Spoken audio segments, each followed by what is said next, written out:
आप जो पाप किए थे, लोगों को सताए थे, ब्राह्मणों को सताए थे, गौ को सताए थे, संतों को सताए थे, उसका फल आपको आज प्राप्त हो गया।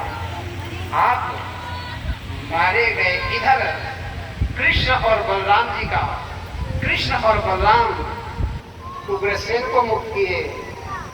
वसुदेव जी और देवकी जी को बंधन छोड़ा दिए। वसुदेव जी अपने पुत्र को गले से नहीं लगा, क्यों? कि भगवान है नारायण। तो भगवान ने बोले, हे पिताजी, मैं आपकी सेवा नहीं कर पाया, क्योंकि आप जानते हैं जो स्थिति थी, मेरे को जाना था छोड़ सकते। तो भगवान कहते हैं कि जो अपने माता पिता की सेवा नहीं करते हैं वो उसकी दुर्गति है। तो आप मेरे अपराध को क्षमा करें, मैं आपकी सेवा नहीं कर पाया, मेरा वात्सल्य सुख आपको प्राप्त नहीं हो पाया। जब ऐसे कहे तो वसुदेव जी के हृदय में वात्सल्य जगा और कृष्ण और बलराम को हृदय से लगाए। दोनों पुत्रों का जगोपवीत संस्कार करवाए। जनेऊ उनको सावित्र,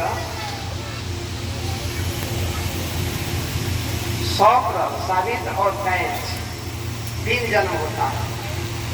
माता पिता के माध्यम से जन्म लेता है। सावित्र जग जो जनेऊ होता है, ये भी एक जन्म है। ब्राह्मण, क्षत्रिय, वैश्य।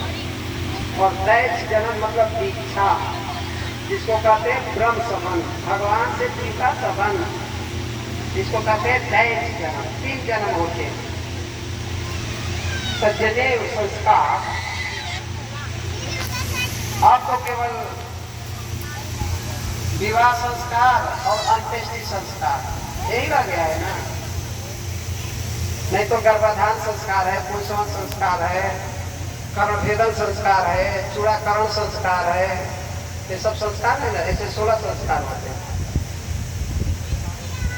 तो ये संस्कार इसलिए किए जाते हैं कि जो माता पिता के दोष बालक में उसका संबंध, इसके लिए शुद्धता के लिए ये संस्कार किए जाते हैं। तो इन दोनों बालों का संस्कार है। और गुरुकुल पढ़ने गए, रघुराई काल विद्या सब पाई।